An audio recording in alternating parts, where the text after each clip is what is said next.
Carnivore gut issues. So, what is causing these issues that some people have? A lot of people, they will come onto the carnivore diet, especially young people, and it's like an easy transition. Most issues occur amongst people who are either middle-aged or older, and it can vary, different degrees, the sort of symptoms they get, and depending on what sort of prior diet they were on. So if they're on a diet that was either low fat or plant-based, they tend to get more gallbladder issues that can actually cause what is usually dubbed as carnivore diarrhea, you know. But if people sort of have been on a mixed diet, like a SAD diet, quite a bit, and consumed quite a bit of fat and sugar, tend to be more obese, tend to be more diabetic and stuff like that. Those sort of people have still got a functioning gallbladder that's able to deal with the acidic stomach content. Their issue usually tends to be more that they may not digest things as well, and tend to, as a consequence, tend to have more constipation issues. And they usually, even when they're diabetic or they're in quite obese, they've already, from the previous state, have got some level of constipation.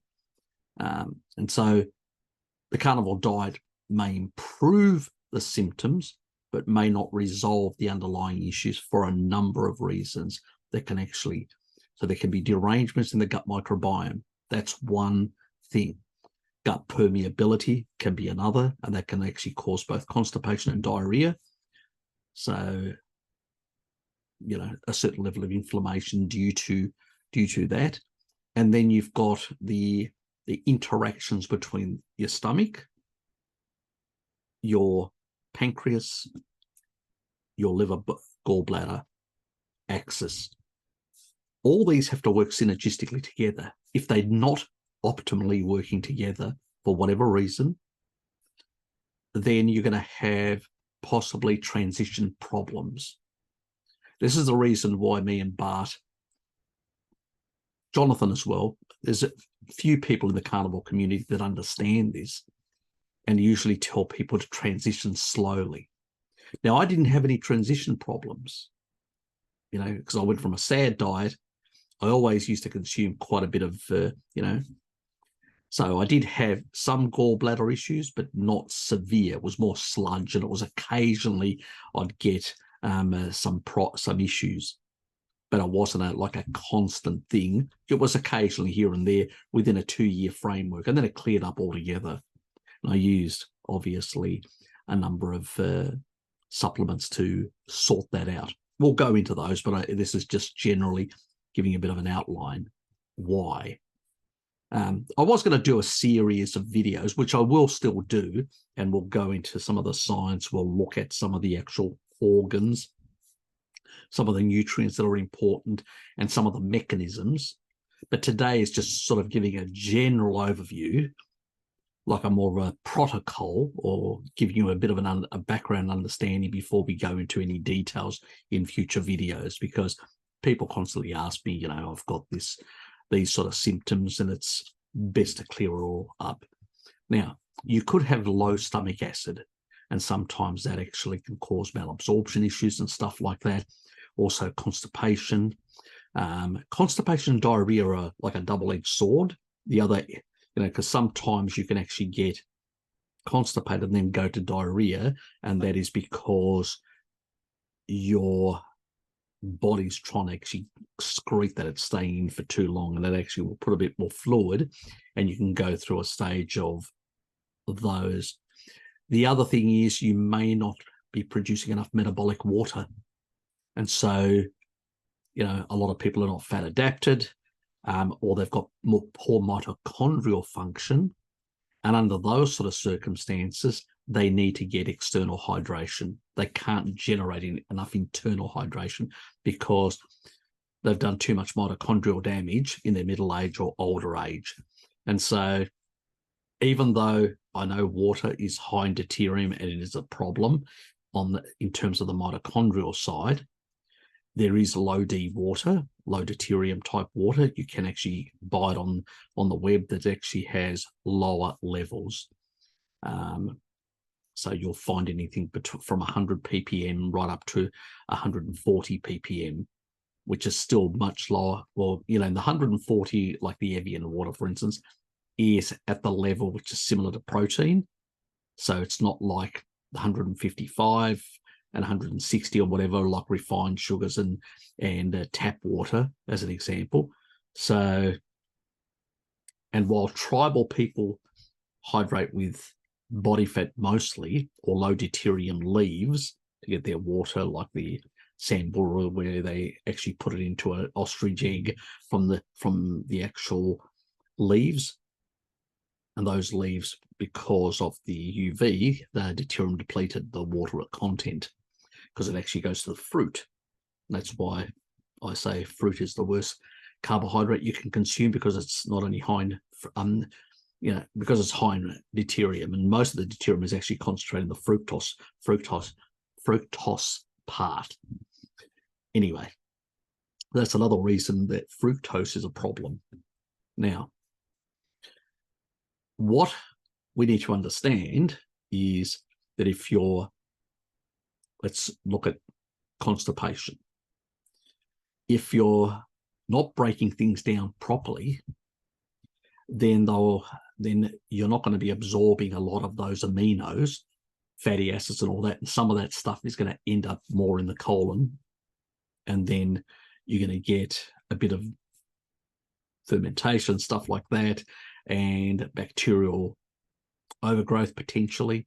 And you may already have pre-existing anyway, because sometimes when people have low stomach acid, it usually is a sign of either candida overgrowth or bacterial, or both. And that's a problem in itself. That's a future video that I'll cover. I've already discussed candida in another video, so people can go and take a look at that. Just search my name, Google, and candida. But there'll be future videos covering some of the additional protocol stuff. As I've said, we're just doing an overview now. The other thing that could be causing the problem could be H. pylori. You could have a H. pylori infection. And what H. pylori does, it actually suppresses the proton pumps from producing more acid. Because when you actually produce sufficient acid, the valve on top seals. And that's another way of knowing when you've got some reflux and stuff like that. That means you're not producing enough acid. And you've got some pancreatic, pancreas sort of forcing some stuff back up into the actual stomach cavity. And it's trying to basically increase the acidity levels, but, just not enough. And you end up with some of these gases that come off. So it's not a solution. We need to suppress H. pylori. Now, we can suppress it with certain antibiotics, but they can also be a problem for the rest of the gut microbiome. There are a number of other things we can use as well, including taurine, that actually suppresses, and reuteri. And I've done a number of videos in the there's videos which has to do with the gut type issues, digestive issues as it's called, the playlist, and it covers all the reuteri brands, BioGaia, and some of the actual methods of suppressing the pathogenics like H. pylori in order to deal with these. There will be future videos covering some other methods as well, but that's for another day. So suppressing H. pylori means we can actually get better acidity. We can actually break the food down into amino acids and fatty acids and absorb them, as long as we've got a good functioning gallbladder. And this is where the other problem can lie. You may get this bolus, and this is the problem when somebody's got a gallbladder issue and a stomach issue. I usually do not put people on taurine then, because I don't want to resolve the stomach issue. And I'll explain why. I want to first deal with, so I'll use TUDCA and I'll use choline and TUDCA together to try and fix the gallbladder and liver, and also milk thistle. So I'll focus on fixing the gallbladder so it functions properly and excretes, bile. Because what are bile acids? Well, they buffer the acid. They lower the acid. They're pretty much alkalinizing. You're putting an alkaline sort of substance in that food that's coming out of the stomach that is acidic to basically increase the pH. If you don't do that, what happens is the body realizes there's too much acid level, and you start getting damage to the gut lining.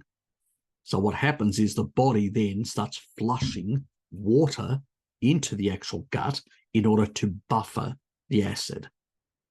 And that can actually cause the excess water that can actually cause diarrhea. Got it?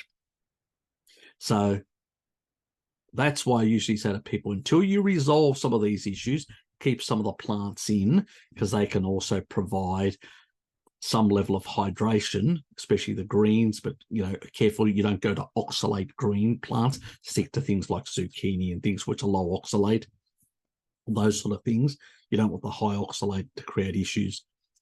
And so those are the things as a transition you can do for buffering purposes until you can actually resolve those issues which are a problem in your system. So that's that. The other thing is also you need to be able to absorb these things and to break these things, and to allow them to be absorbed. You need certain enzymes. So they are the proteolytic enzymes coming out of your, coming out of those where your bile duct comes through from your pancreas. You've got, a sort of another intersecting duct that comes through, and that actually in the top part of your small intestine, it'll actually put a whole lot of proteolytic enzymes, that will break down fats, proteins. They will sort of emulsify the fats and sort of be able to break further down these other food items, which can be glucose, carbohydrates, or proteins. And that's the purpose of them. That's their whole purpose. And then you absorb different parts of the small intestine. You'll absorb the different stuff. The further up, you'll absorb more of the actual carbohydrate in the middle part.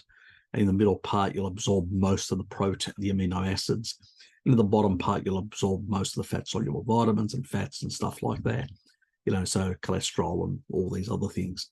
And that's how it sort of generally works. At the bottom, at the base of your small intestine, that's where you'll reabsorb and recycle about 90+% of your bile acids. So, and that can be also an issue. If you're not reabsorbing, that can actually dump into, it can be a bit inflammatory, dumping into the colon. And then because it has, remember, it cleanses the small intestine of any bacterial overgrowth of bile acids. You do not want them in the colon. Got it? Because then it creates problems for the gut microbiome in the colon. So that's another issue that can then also cause a certain level of diarrhea, die off of certain beneficial species and a whole lot of other things. So, and that again, that is a malabsorption of the actual recycling of your bile acids, and that's the FXR enzyme, probably not working properly. And we sort out that primarily with things like milk thistle. And also there's a place for berberine, but that's like a double-edged sword. It has to be used specifically. That will be discussed in a future video, how it's used for what length of time and in what dose and for what certain conditions. So it does have problems, and I'll explain it in a future video. So these are the things that people need to understand about transitioning. most of these symptoms and most of these problems, gut problems and other things, and reflux and sort of pain in just below the actual your actual rib cage, that usually indicates, if it's a gallbladder, it usually it'll be on your right hand side, but you also can radiate towards your left side, so and affect the pancreas as well. So it's it can be a problem there. And sometimes, to get a bit of relief, you sort of lie down and you sort of press against and massage both of them, and so you put your hands under like that, and you sort of massage gently, don't overdo it and all that. You don't want to aggravate. You want to basically allow them to flow a bit better and function a bit better by putting it's like squeezing them lightly, not severely. Also, if you've got a headache, a constant headache, sometimes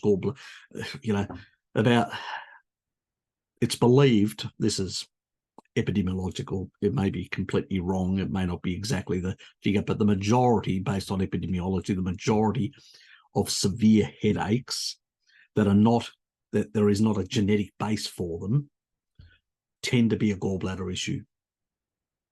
And so if you massage the gallbladder, you can relieve a headache, it is believed. That's not always the case. So if that works, you definitely got a gallbladder issue. If you're getting constant severe headaches, especially around meal times, stuff like that, right? After a meal, a bit after a meal, a few hours, then you pretty much know, I could have a gallbladder issue. It may not be severe to create a lot of pain, but if you massage it, you may get relief. And then you go, okay, that's a definite giveaway. You don't even have to go and do an ultrasound scan to find out. That's a bit of a giveaway. So if you're getting that sort of stuff, that sort of can be helpful. So generally speaking, I always say to people, transition slowly. You have to allow your gut microbiome to adjust, and you have to also, consider that some of your systems may be deranged, not functioning optimally. And that's because you've done inappropriate diets in the past, where if you've done low-fat diets and you haven't provided the body with sufficient choline and sufficient taurine, and also in many people nowadays are consuming something like 70% of their diets coming from plants and getting very little methionine and very little cysteine. And we know that from the homocysteine video that I did, and showing the very high levels, up to 27, that people who are on a vegan diet can get to those sort of levels. So these people, and remember on that video, they infused in the experimental group methionine. What happened? Homocysteine went down. Has nothing to do, has to do with basically, because methionine gives SAMI. Why would that be a problem? It's the breakdown problem, the homocysteine. It's a matter of recycling that. And choline comes straight into the methionine cycle and arrests that. And additional methionine actually can, work with that, providing taurine downstream and cysteine and all that, and can actually, force homocysteine down the other pathway, which means that you reduce it as well. Because that end product, if it's circulating, is trying to be recycled back to methionine, because it's not sufficient. You add more methionine, you actually lower the homocysteine levels. That was in that video. So they got it all the wrong way around, as usual, the ideologues. But that also spares folate and B12, the folate cycle, because you're actually going directly into the methionine, cycle, which is choline, betaine, converting homocysteine back through enzymatically, right back to methionine. Fantastic system. And so That's what a species appropriate diet gives you, those nutrients to basically get all those conversions. But if you're not getting sufficient on the previous diet you're on, then it's the old saying, use it or lose it. If you're not using your gallbladder and you're not emulsifying it, so you're not producing good level of bile with taurine because you can't produce enough, you're insufficient, and as a consequence, you're pretty much producing piss poor, and you're ending up with more cholesterol to be excreted out, because it usually gets excreted out of the bile. But if you're not basically getting enough taurine in there, choline, because choline emulsifies it, and taurine sort of builds it up and sort of makes it more liquidy. And Tudka is an element which combines taurine as well. But we use that because we don't want to actually fix necessarily the stomach side of acidity until we fix the other part, so we don't get the diarrhea. Got it? So we don't get the body flushing the small intestine with a lot of water, which ends up in the colon and out the other end. Got it?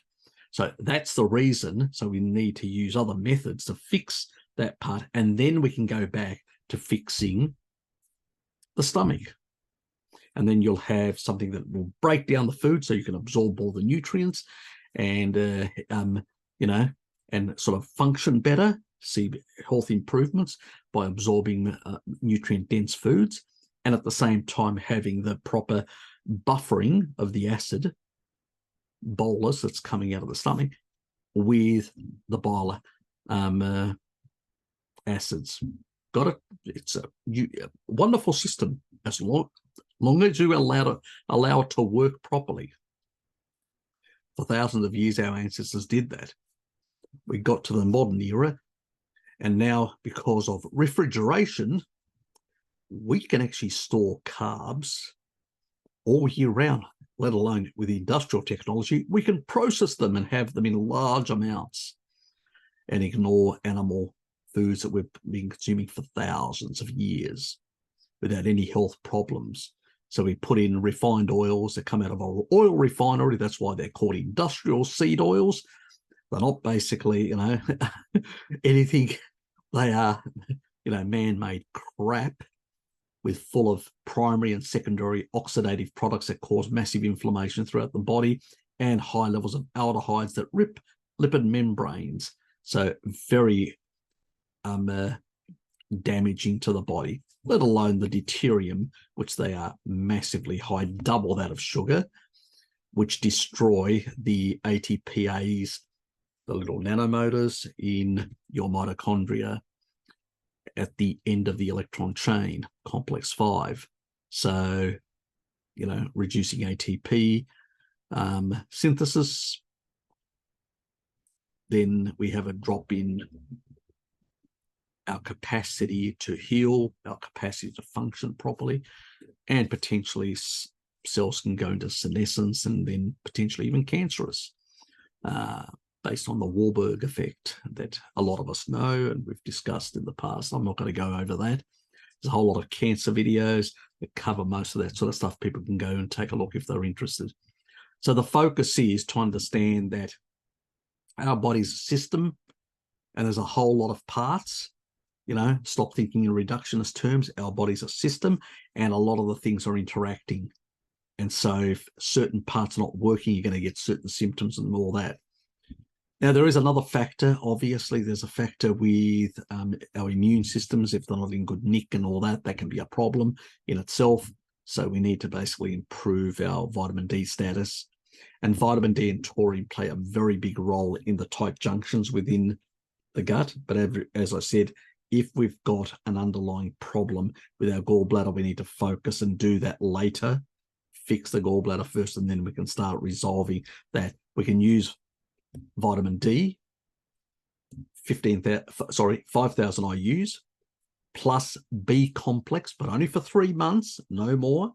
Because remember I did a video with Bart K, which is on the Odyssey site, which covers some research that very few people have seen.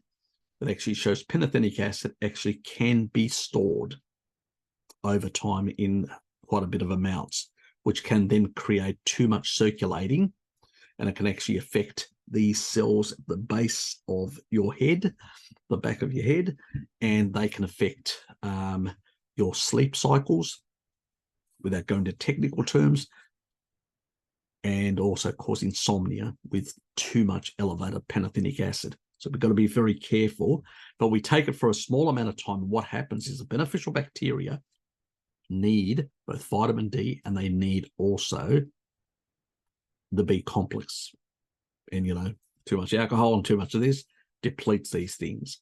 So we need to restore, you know, these beneficial bacteria. Now, bifidobacteria and lactobacillus bacteria can also be depleted. So once we've actually fixed the tight junctions with taurine and vitamin D, we've fixed all the other stuff to working, then we have to go on to trying to get restoring some of the bacteria back, the beneficial bacteria. I've done a number of videos on how to suppress with Reuteri the pathogenics, and then using pretty much kefir as a method of restoring a lot of the beneficial, you know, microbiome, helping it. And a lot of people, not only that, also resolve a lot of the lactose intolerance and many other things, because, you know, if you've got very low lactobacillus type strains, that usually is a problem where people may not have a genetic problem with lactose, but they may have a microbiome issue. So that can be another thing why people, you know, once you fix the microbiome, it gets restored.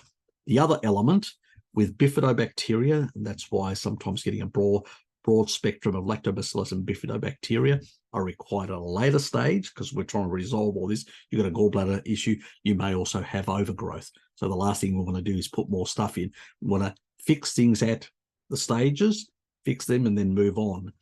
And so it may take a few months to resolve these things, and that's another good reason to transition slowly and keep some plants in and stuff like that to allow this transition to happen without, and we can use the sort of fiber in a sense as a buffering agent until we fix all this mess. Got it? So it's a bit of like that, but we don't want too much either, because then we'll probably end up causing constipation to ourselves because we've still got some derangements. So it's just a matter of managing a slow transition, lowering the plants and ones that are low oxalate. And I've done videos on oxalates, and there are PDFs showing you exactly which foods have got oxalates and which don't. So check the oxalate video as well. I'll attach some of the stuff here so you guys can go to it. So we need to keep all these things in mind that are happening in our transition. And so the whole aim is to fix different parts and get everything sorted. So the kefir, and I usually do get a good kefir. People have asked me, and I will make a video. I have got a video, but that actually shows a bit about milk kefir. But I will make one that actually, look, in the description of this video, I'll actually put a kefir which comes from the Caucasus region, which is the one that most people that are, you know, friends of mine and all that, and myself have used.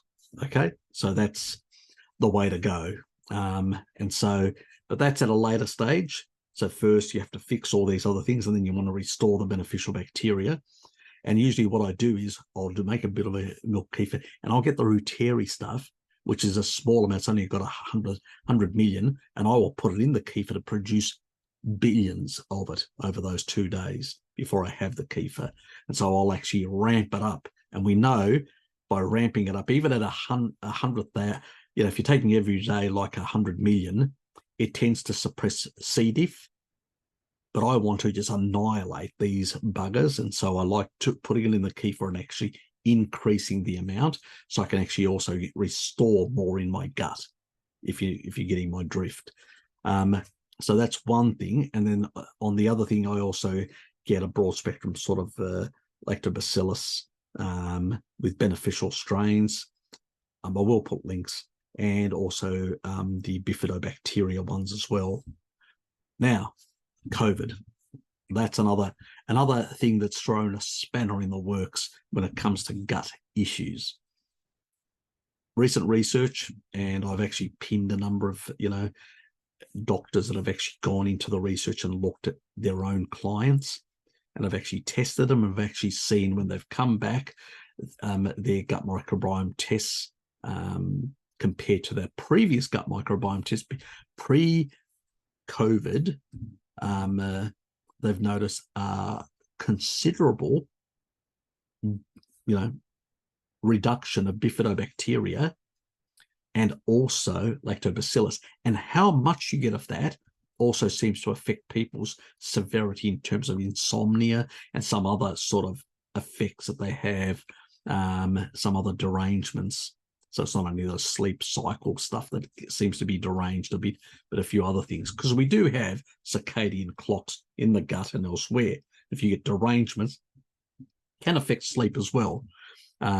Because there is, via the vagus nerve, there is a bit of communication between the second brain, which is in the actual gut.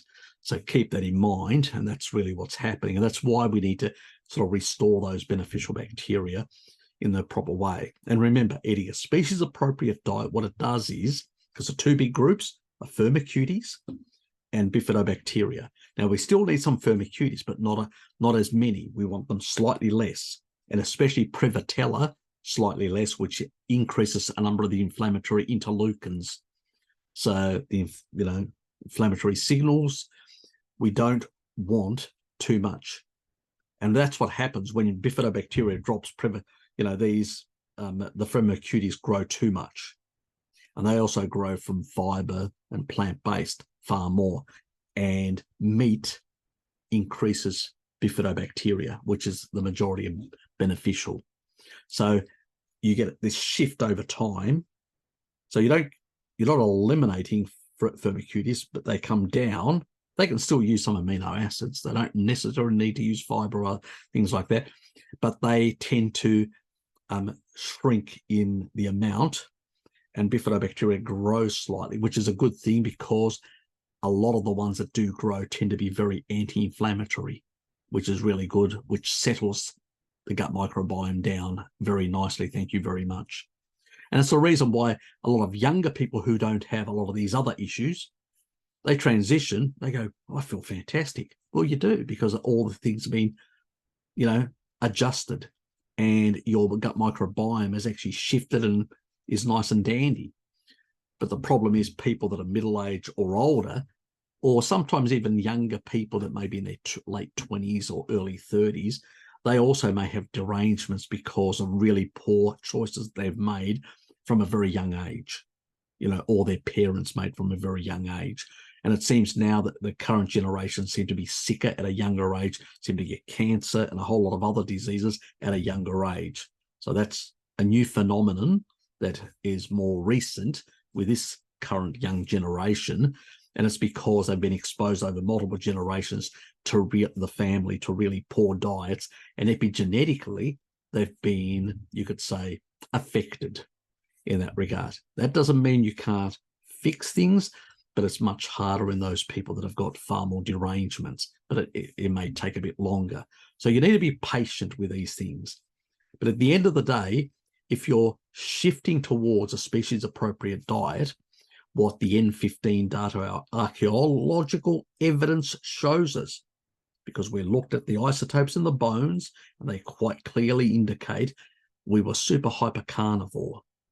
Super carnivore interglacial periods, hypercarnivore in the glacial periods, which pretty much we ate even other carnivorous animals, everything.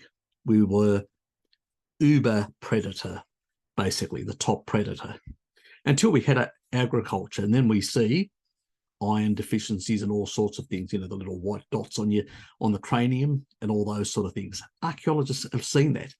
They're not idiots. They know exactly what happened, when we shifted towards more plants. The more plants we put in, the more our stature was shortened, and pretty much a lot of derangement started emerging, arthritis and many other things. The moment agriculture moved into Europe with, you know, wheat and stuff like that, the bones immediately showed arthritis for the first time. Surprise, surprise, you know. So there is plenty. Just because epidemiological, claptrap, nutritional epidemiology that's done by well-paid academics, by big pharma, by big food, who basically want to push their processed garbage where the profit margins are. You know, obviously they're gonna. You can make up anything to basically make a case for anything. You know, even cyanide probably, if you get well paid.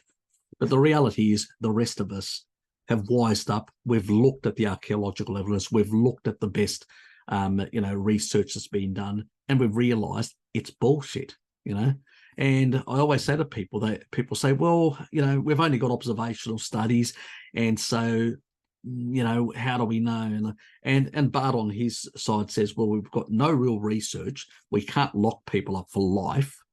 I've always said maybe prisoners that are doing 20 to life. We could do long-term food experiments.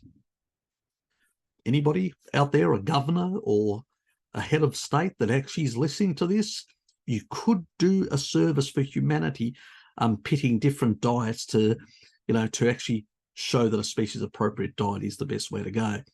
But that's for another day. So the only things we have, high quality, 2 studies, nothing else. One out of the US, out of Stanford University in 2005, and the other one also in 2005 out of Israel, which is called the Direct study out of Israel. Now, the Israeli study was a bit longer. It was done at the Winona nuclear facility, you know, the one that they do the bombs, you know. So in that facility, yes, that one. And they actually did it like a 2-year, like a sort of a 2-year and then a 5-year follow-up. And they actually we're going to have 2 arms. So there was going to be the Learn diet, which is the nutritional standard, and the other one was going to be the high-fat Mediterranean diet. So that was the high-fat version, because there is the standard version, which is the nutritional bullshit one, which is the low-fat Mediterranean diet, but also there's a high-fat Mediterranean diet that tends to have more dairy, tends to have more, you know, some animal fats and dairy and stuff like that. With some additional funding from Harvard, because there was a Jewish academic, and she was working at Harvard, she was able to convince them to provide additional funding to this study in order to basically put the Atkins component. Now, she was more promoting plant-based, and she wanted to say, well, let's throw that in so we can prove Atkins was wrong. You want to know what the result was? I'll leave that for in a sec. Then there was the other one, and that was done by a Vagoon. Yes, a Vagoon, an actual Vagoon academic, Christopher Gartner. He was an associate professor at the time. I think he's a full professor now at Stanford University. But at the time, he was an associate professor, and he headed a study called the A to Z, which included Atkins, the Zone diet, that's the Z, A to Z, you know, the Zone diet, the Learn diet, which is the nutritional, you know, the Dietetics Association of America, their low-fat one, and also the Ornish diet. Okay, so there was all these 4 to be done. And what they did was that was done over a year. There was a bit of fall off, you know, about 6 months onwards towards the end of the year, people started, you know, not complying as well. But the first 6 months, they really complied quite well in that. And so they actually had these people on that.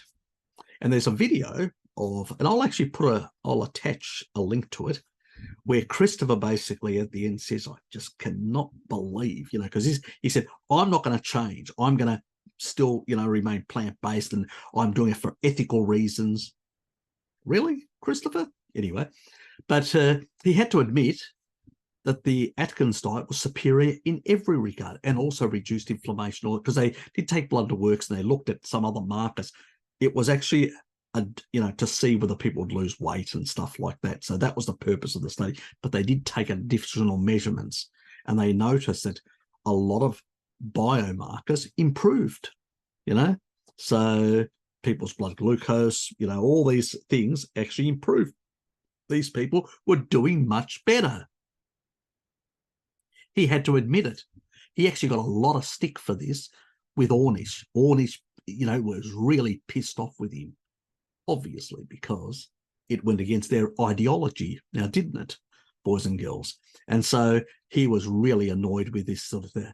And so pretty much that was the last randomized control study that Christopher ever did. Now he does these little pissy little studies, which are like short-term, not a year, like a couple of months and all that, and they're all designed, manufactured to sort of push the narrative that low-carb plants are better, than high-carb, but they're also better than the animal foods and all that. So he does all these really, let's say, manufactured science, because he doesn't want to get any more stick from the veganerized plant-based community. And that's the real reason behind it, why he stopped doing these big, long studies. One, they're more expensive, so harder to get funding.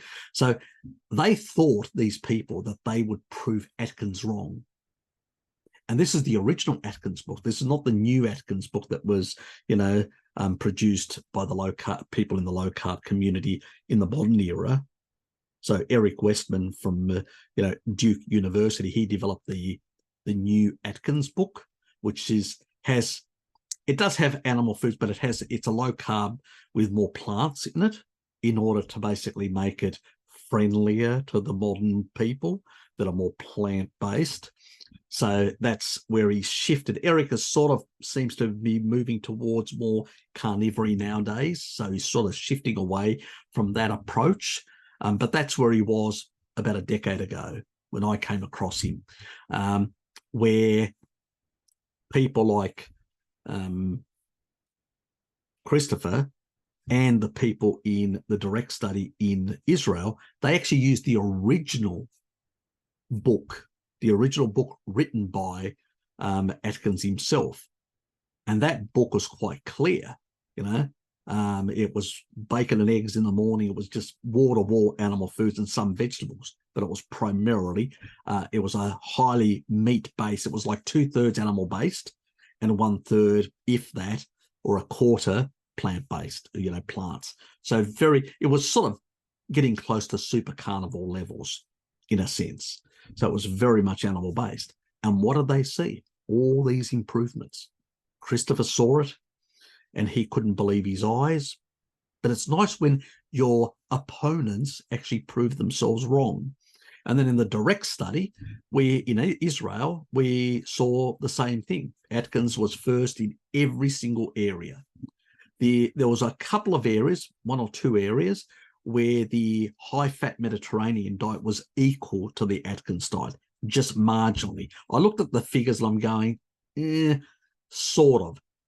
I looked at the bars, I was sort of like slightly extended. And when you've got more slightly extended, that means there is a bit more error in that. So they were sort of claiming that they were similar, but there's a bit of more error, guys, here. Okay, I know you're claiming this. I'll give you, it is a high-fat Mediterranean diet, so it's got more animal, it's slightly more animal-based, so I'll give you that. So I wasn't going to argue with that point, but that came second, and the Learn diet came third. The low-fat Learn diet came last in that study. And there was, as I said, 2 years, and then a follow-up after 5 years.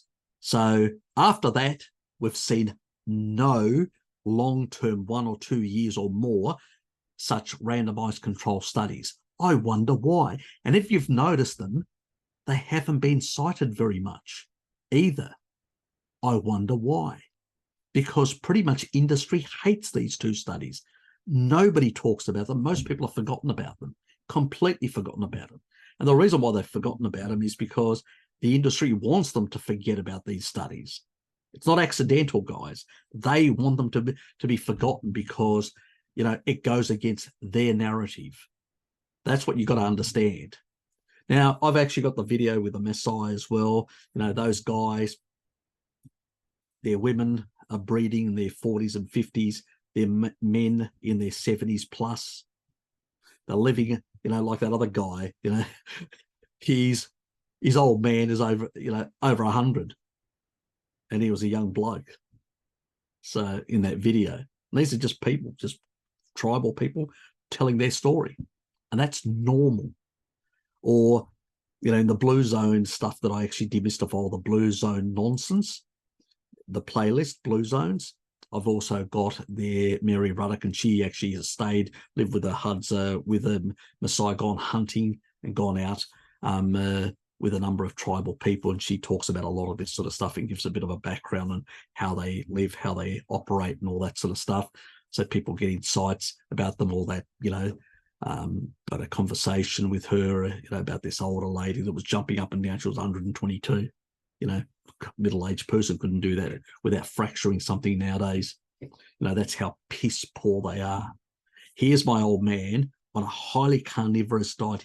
He was starting to shift from a mixed diet to a sort of a vegetarian type diet, reducing in his 70s, got sarcopenia, muscle wastage, you know, ended up getting pernicious anemia, B12 collapse and all that. So he started, you know, getting confused and all that. This is in his 70s. Now he's nearly 90.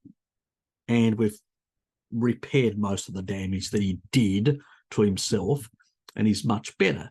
And recently, as you guys know, he had an accident where he was hit by four-wheel drive and thrown about 3 meters, not a fracture or a broken bone. Can you imagine a Vagoon? I mean, as I said, our favorite Vagoon doctor, you know, Garth Davis, the guy that actually just walks out of his shower and snaps his heel. Say no more. You know, that's, you know, those bones are not strong. What is bone? Mineralized collagen. You know, if you're not eating enough of the stuff that you need, what do we want to do? We use taurine and leucine from animal foods, but you could also supplement, because that's what I did for a decade, just supplementing leucine and supplementing taurine into DAD to really enhance the protein synthesis, because leucine would drive mTOR and the anabolic pathways within the muscle skeletal structures, and also taurine will bind to the mTOR inside the bones and the muscles. In particular, there is more affinity in the bones. I don't know why. Don't ask me. But it enhances, you know, bone growth.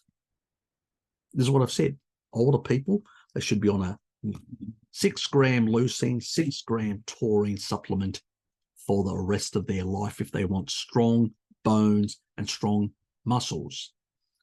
Because I've got a video that shows even in a fasted state, you can actually increase protein synthesis if you infuse leucine into that system. It's wonderful stuff.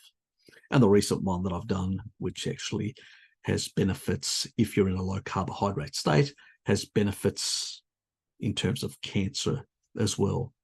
So obviously, if you're in a RAND or psychoactivated, you know, pre-diabetic and all that, it's just going to do the exact opposite. So, you know, that's why it's associated, because it'll just amplify some of the signaling, but that's the derangement that you've actually caused from inappropriate foods. So what I'm trying to say, guys, is that if you're transitioning, there's going to be a whole lot of raft of things that may go wrong, especially if you're middle-aged or older. And so you need to take these things into account. you're not a person on a tribal person on a species appropriate diet, earthing yourself constantly and taking up electrons, which is basically Earth's antioxidant to stabilize all that negative charge to basically create less stickiness within your vascular tree, all the arteries and veins. That is the difference between being on a species appropriate diet or not being on a species appropriate diet. And also the other stuff that we talk about, blue blocking, so you get good melatonin. Melatonin, what does it do? It helps in the mitochondria. It helps healing in the healing process. So we do synthesize via taurine melatonin in the mitochondria. That's another reason why it's important to eat animal-based, because you get more of the amino acids, methionine and cysteine, required to produce taurine to synthesize it. But it does drop off as we get older. So supplementing is a good biohack to support this sort of stuff. It also supports the stem cells and, prevents the reduction in telomere growth and loss and things of that sort. So you don't want to lose your telomeres. You want to maintain them better. Taurine plays a role there. So it has a Swiss Army knife role. It's a master regulator and a Swiss Army knife throughout the whole body, producing new brain cells, and also stabilizing oxidative stress throughout the body, regulating ions, regulating, all the minerals. We call them ions for those who are not up to date with the nomenclature, the naming convention, so to speak. And then we need to basically also be patient, which is really critical. When you're transitioning with a lot of damage from a previous lifestyle, it will take time. People have exposures to mold, have all sorts of exposures to different things, stresses. Somebody who's in a tribal society doesn't have the same stresses as modern people. So there's a lot of things that are actually affecting, Obviously, I know a lot of people take leucine and taurine supplementation, and it helps them with their sleep. It helps them with, healing. Now, if you're eating enough meat, you probably don't need to supplement leucine. But if you've got some injury, or you're very old and you've got too much sarcopenia and osteoporosis, then it's probably a good idea in the evening to have a bit of a yogurt, like my father does, and he mixes in his taurine, and he mixes in his leucine, and he mixes in, all those things, his MSM, his other sulfurs and stuff like that. So he does all that, mixes it all up, and has that as his evening meal, his early evening meal around about 6 o'clock, sometimes 5:30, depends. And that's his last meal for the day. And we also absorb more calcium at night as well. And me and Dad have that calcium gene, pastoral. I inherited from Dad, obviously. And so that makes us susceptible to osteoporosis and things like that. So it's really important that we use these things to overcome. So maintaining a good vitamin D status, all these sort of things. For some people, it's more critical, like yours truly and my dad. For other people, yeah. So, my younger sister, she's had a few issues, and especially with her ankle and stuff like that. And she's sort of now wised up that she needs to basically up her protein and some of these supplements in order to basically improve. Because I said, well, she said, oh, she's been thinking about surgery. She hasn't done it yet. I'm just trying to encourage her to try and fix herself like Dad fixed himself. So she's starting to head that way, which is a good thing. But, it takes time. Sometimes in the modern era, people just are too impatient. If you've done decades and decades of damage, don't expect things overnight just to snap like that and fix themselves. there's a bit of a turnover, cellular turnover of a decade, 7 to 10 years. And so it takes time, and you have to do a lot of good things and everything right to fix things over that period of time. Anyway, that's a general overview of some of the things, some of the symptoms that people have on the digestive side of things. There will be future videos that will cover specific protocols and specific procedures for the different parts that actually do work, you know, and they're not full of exotic herbs. Most of that stuff doesn't work anyway. You know, we just need to basically give the proper nutrition and the proper compounds to get the stuff to work properly, you know, because these things use certain things to work properly. You know, it's like your detox pathways. Well, they need amino acids and they need certain things because you don't provide sufficient amino acids. Your detox primary and secondary phase 1 and phase 2 won't work as well, as efficiently.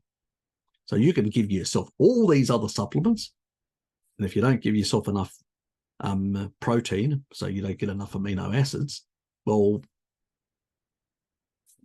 you're not going to have enough for other things. So it's not only, because remember, we may absorb amino acids from animal foods are more bioavailable, but the amount used for protein synthesis is from meat, about 32%. What do you think the rest of it's used for? Well, the rest of it's going to be used to construct enzymes, polypeptides, small little protein structures that do certain functions or do signaling in the body, everything. Adipokines, all these different things that are actually signaling, like leptin and whatever, all these little protein polypeptides. These are all things that require us to consume sufficient amino acids to be able to construct these little machines, these little systems, little organisms that actually move around and do things in a body, the little enzymes and whatever else. So without those things, without these little machines, these little tools, that's the right word to use, tools in the body, organic tools, things don't work as well. So we need sufficient stuff, nutrients, to be able to get these. We also need sufficient cofactors because there are receptor sites on these things. And if, that require fat-soluble vitamins, B vitamins, minerals to work properly. So, even to activate certain genes, you need a certain amount. So when you're in the mid to higher normal range of your vitamin D status, you're actually able to have a bigger effect on your nucleotides, in terms of how they operate, your DNA basically, far more than if you're much lower. Your immune system, the stem cells for your immune system, you need vitamin D. If you don't have enough, you won't produce it as much. You need taurine to go into the thymus to prevent to maintain the correct, so it doesn't shrink over time, remodeling. So it does the same thing, it reduces fibrosis and also prevents left ventricular growth in the heart, and also prevents remodeling of the heart. So, it stays and functions properly. But it does something similar in the thymus. Plus, it goes in there to activate those naive T cells. They are the ones that kill the cancer, run around, knocking them off. And then the taurine goes there and maintains them to prevent immunosenescence. So a species-appropriate diet at the right combinations and all that has a lot of benefits long-term. But you need to biohack some of these things as well. And at the same time, you need to understand where you are. Because sometimes some tribal person, the amount of taurine synthesis that they do is sufficient for them. And as those tribal guys were saying, the Maasai, you know, our older people, when they get sick, we feed them more meat, obviously, because they require more nutrients to be able to heal themselves. Surprise, surprise. You know, I mean, even in the old, you know, if you go back years ago, when people used to have injuries, not only for burns victims, but also like bone injuries and stuff like that, because they didn't have all the modern meds, you know, for big pharma to profiteer. And so what did they used to do? They used to give them shitloads of egg powders and stuff like that, try to give them as much protein as possible to fix up the collagen structures and the bones and all this to heal them faster. Why? Because they bloody knew it worked. You know, they used to put them out in the sun. They used to wheel them out into the sunlight. This is, you know, the old hospitals had windows. Now the little cages where you're locked in like a penitentiary, you know, with unnatural light, you know, which is high in blue light spectrum because it's all bloody. You know. It's, you know, we've really just messed the whole thing up. On the dietary side, on the medical side, everything is just sort of upside down. It's the reason why there's less healing and it's just managed care. People are just getting sicker and sicker by the year.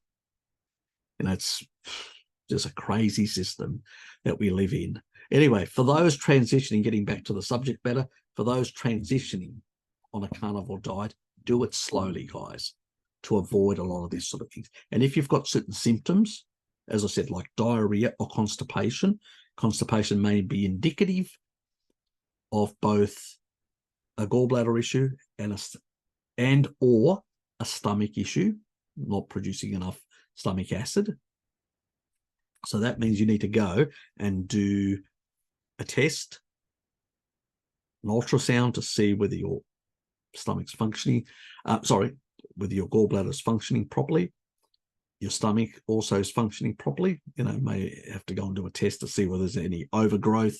You know, you can do those different blowing, what do they call, the hydrogen tests and stuff like that, to see whether you've got SIBO or any other overgrowth. You'll definitely know that you've got overgrowth if you can see like a white tongue, you know, where mine, if that was all white, you know, rather than pink that it is, if it was all white, without me being basically pushing my mouth open and looking disgusting on screen. Yeah, so if you see those sort of things, then you've got candida overgrowth, and then you've got to deal with that as well. As I said, berberine helps with that as well, and a few other things. And also, you may need an antifungal. You may, for a certain period of time, that could be, and then try and use Ruteria to suppress and try and get the beneficial bacteria up.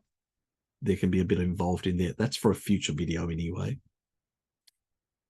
But if you've got certain symptoms, you need to sort of deal with them. Sometimes they resolve themselves over time. So as you transition over a couple of months, 3 to 6 months, things just resolve themselves. If they're not, shift back to using some plants and all that for the time being, and lowering some of the content of fat, because you may not be able to digest as well. It'll just mean you'll use more of your own body fat. So be it. As long as you're getting a certain amount, you won't succumb to rabbit starvation or anything like that. So just keep that in mind. You still need some level of fat. It's a requirement for proper digestion and stuff like that. But on the other hand, you may have to lessen it because you just can't deal with it as well. Okay? So it's a matter of playing around and seeing, your sweet spot as you transition. So that's really it, guys. Just a general overview, a few rants from me on a few subject matters, just to try and pull it all together so you've got a more holistic understanding of all the factors and lifestyle components as well, which is really important, that we understand that what we've done in the past has a bearing on the type of transition we need, or the type of, time scale to get to where we want to get. So some people can do it much easier. Some people, especially in those later years that have got more derangements, are in a much more difficult spot sometimes. Not always necessary, depending, So that's, some people may not be as severe for a whole lot of reasons. They may have low stress, a lot of things that have not compounded too many issues. So there's those factors as well to take into consideration. Now, I hope you got something out of this video, because a lot of people keep on asking me questions about, which have to do with carnivore transitioning and stuff like that. My view is that you shouldn't go crazy into it, especially if you're in middle age or older, because you're likely to get, but even in younger ages, we are seeing some of these issues, not as much as the middle age and older, but we are still seeing. So you should try and transition. This is not basically, oh, Harry's going to take my carnivore ticket away. No. I'll basically be a bit, I'll shake my head and go, what were you thinking? But if you've actually already got into it and had some issues and all that, and need consultancy, I don't do any consultancies because I've got a day job, so I've got no time to do them. And so I used to do a few, but then I was burning the candle at both ends, and that became just too hard. So I had to drop them. I do them for very rare cases, extreme cases. And it's usually a one-off, and it's people that have got, life-threatening sort of situations like cancer and whatever else, to go into the nuancing and to look at all the different stuff that we can boost the immune system and also reduce the continuing damage and stuff like that. And, and ways to cause apoptosis, mass apoptosis, as you guys know, the ones that have looked at my cancer playlist. There will be more. There's a lot more to actually be coming on. There's a whole lot of polypeptides that actually have immune boosting activities and other things that people need to get. There are issues with customs around the world, creating havoc for some people in being able to access these things. You would think they would be a bit more considerate, but no, big pharma is trying to restrict more and more of these beneficial things with bullshit excuses. And I go, well, you're not worried about those, but some of the supplement industries that you guys are invested in, shareholders that is, you don't seem to worry about that stuff. So yeah, you know what I mean. Anyway, that's it. Have a good day. See yous.